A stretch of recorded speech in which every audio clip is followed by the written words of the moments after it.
snap!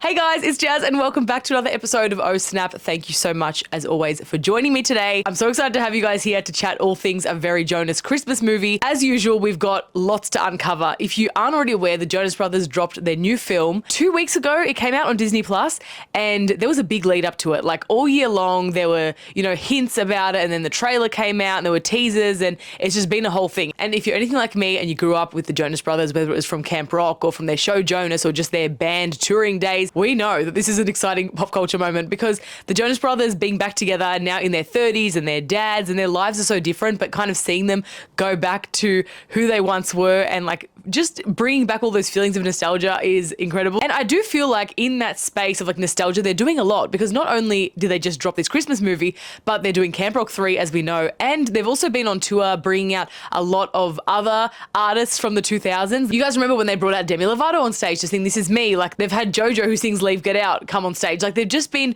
really riding the nostalgia train, which I love, and it is just so wholesome for us, like and healing when we're in our 20s to get to see these things be relived. But yes, today we're here in the Christmas sweater, Homer Simpson and donuts, how cute is it, to talk about a very Jonas Christmas movie. I have a lot of thoughts and I'm excited to get into it with you guys, so let's go. Okay, so for those of you who haven't seen the movie yet, I'm going to start by giving you a quick rundown on the plot because otherwise you'll have no idea what is going on. So let's take it back to the start of the movie. The movie is set in London because the Joe Bros are on tour. So it's pretty much them as they are now. They're in their 30s, their dads, whatever. But there's a problem because the three of them on tour, they're not really seeing eye to eye. They're not getting along. Nick's kind of doing all the work and all the behind the scenes and the other brothers are always like mucking around. And so one night Joe ends up at this bar and when he's at the bar, he meets Santa. I know, it already sounds random.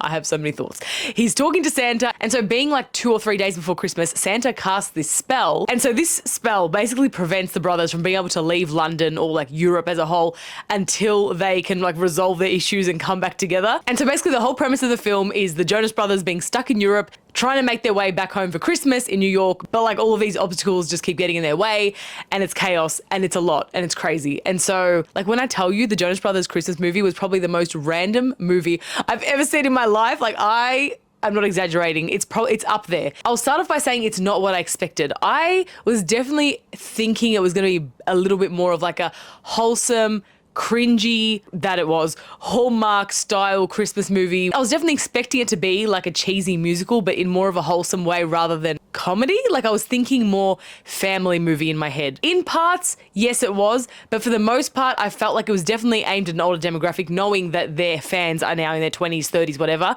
which totally makes sense, but I don't think it was exactly what I was imagining it to be. A lot of this movie was more like straight comedy. At times I kind of felt like I was watching the Three Stooges. I don't even know how else to explain it. Like I'll definitely say at a surface level, it's a fun movie. It's entertaining. It's one of those, like we always know with these like Christmas Hallmark cringy movies, they're never good quality films, but they are entertaining. Firstly, the music. Yes, there were a couple of random songs, but some of those songs were really good. I feel like there were a few really fun ones and they literally started the whole movie singing Like It's Christmas, which is their classic Christmas song. And there were definitely a few nice songs throughout. I also do think that the vibes were there. Like generally looking at it aesthetically and the way that this film was set in Europe during Christmas, it was like set in these cute little small towns. That aspect of it I really like. We also had some great cameos. We had the biggest cameo was literally the opening and it was Will Ferrell. I do really like this crossover. Being the king of the movie Elf, in the movie there weren't really any references to him being a Christmas character, but I think it was really cool and clever that they had that crossover. I do think it was funny that he was like this grown man who's obsessed with the Jonas Brothers and like wears their t-shirts and has all their merch and whatever. I just feel like, again, it was a little bit random. Like it just didn't quite feel like there was much thought behind the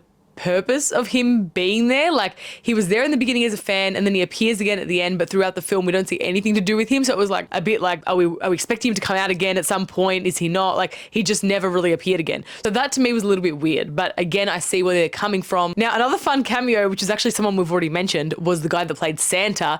It was Jesse Tyler Ferguson, aka Mitchell Pritchett from Modern Family. And I've been obsessed with Modern Family lately. Like that is truly my comfort show right now. So seeing him appear as Santa with his white hair hair, and I was like, oh my God, I can't. Also, my God, they scared me because the way they made him look so much older as Santa with his white hair, I was like, how many years has it been since Modern Family? I was like, how many chapters have I missed? Because like, I don't even recognize this man. It was crazy. But another cameo we had was a bit of a bigger role than the others. He was kind of like a full couple of scenes, and it was KJ Appa from Riverdale who plays Archie. So that was another really weird one. He was playing this like self-obsessed model influencer slash pilot guy who was also going through a breakup with the Jonas Brothers travel agent. It was, again, everything is so random. Every single thing about this movie is so random. I can't even put it together. Besides the plot line being the fact that they're trying to get to New York, like nothing in between it made sense. There were so many different elements of like funny, entertaining, like one-liners and funny moments, that I will say. But as a whole, I was like, I don't really know what I'm watching right now. I'm so confused. And I think what made it watchable was the fact that it was the Jonas Brothers. If this was any other movie with just like three random guys, I don't know if I'd have any reason to be watching it. Now, being the Jonas Brothers, you'd expect there to be some good songs in there, and yes, there were. That definitely didn't disappoint. There were a few that I really liked, but there were some in there that were just so random. Like they had some comedic songs that came in between, and in the beginning, there was this one point where Joe has this like flashback weird moment. In that Vision song, whatever, he's like all these different characters. At one point, he's talking about Gryffindor and he's dressed as Harry Potter, and then he's got the head of Marshmallow, the DJ, on. I still don't know what I was watching. That scene was probably the one that had me the most wigged out because it was so early on, and I was like, if this is what the entire movie's like, I don't know how I'm going to survive. But yes, overall as a whole, I mean, it's definitely giving low budget. Like, I'm not going to lie, low key, I feel like they spent the entire budget of the movie on Will Ferrell's freaking 2 appearances because, God, there were some questionable moments. There's a moment where the train that they're on takes off and it looks like they're sitting in like almost a cardboard cutout of a train, and then it just turns into this CGI weird graphic that moves along as the train starts moving. There were also a lot of other moments where they just break into song in the way you would in a musical, like where you're literally just mid-conversation and you're like, oh, like I think that was what was weird for me. Like this film, which definitely felt like it was kind of geared towards an older audience, would just break out into song in that cheesy Disney Channel way, which I get is probably part of what's meant to be funny about it. But yeah, something was just a bit off about it. Like rather than it being just their performances or them rehearsing, it was just literally in the middle of a train station, they break out into song. And I was like, I'm lost right now. As I said, a lot of the comedy scenes just had me tripping out. It felt like they were all so random, just going back to back to back. But something I did love were the Home Alone references. You guys know I'm a fiend for Home Alone. I love that movie. And so when they referenced it, I was like, I'm living. Basically, what happened was this scene genuinely did have me laughing out loud because there's this moment where Nick walks into this guy who he knows, who's like a comedian, actor, singer, whatever. He walks into his show. They're rivals, right? And that guy calls Nick up on stage like, oh, Nick, look at you, like turning up here. So he comes on stage and they talk about how they both starred in Home Alone, the musical, together. The performer, the main guy on stage, was playing Kevin McAllister, and then Nick was playing his dad in the musical. And they literally break out into this whole made up Home Alone, the musical song. But no more being home alone. It's time that we are all at home together.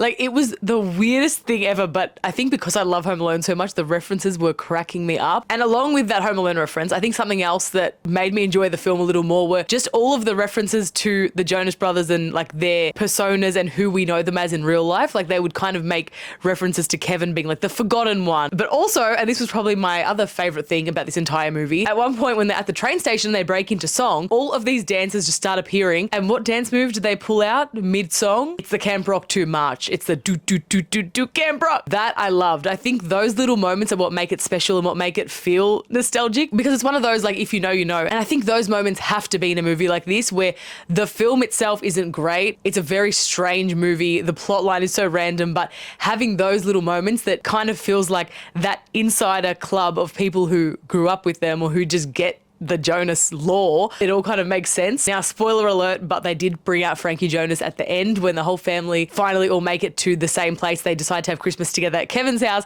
That part had me because like all of the brothers were there and Frankie was there, and then you actually see their real life wives and kids and they all come together at the end, which is really nice. I feel like that was that special touch that probably made the movie even more special for them, like having their own families get to appear in this movie with them. It's pretty special. Now, when I tell you there were so many random scenes that had me so confused, I'm going to give you some examples. Tell me how it goes from one point in the movie, they're all on stage, they're performing like it's Christmas live. It's this like Christmas show, everyone's wearing red and green, they're in Europe. But guys, as the film progressed, tell me why we end up seeing the Jonas Brothers literally get into a plane crash. Tell me why there's a scene where they're having to scream as loud as they can to ward off wolves in the middle of the snow. Like, these random scenes had me so confused. Another random cooked thing about the movie, which did definitely give that low budget Christmas movie vibe, but always throws me off guard, was just those random screens that keep appearing in between scenes to tell us how many hours left until Christmas, because through the whole film we're counting down how many hours till Christmas because they're trying to get home by Christmas. These random shots of like a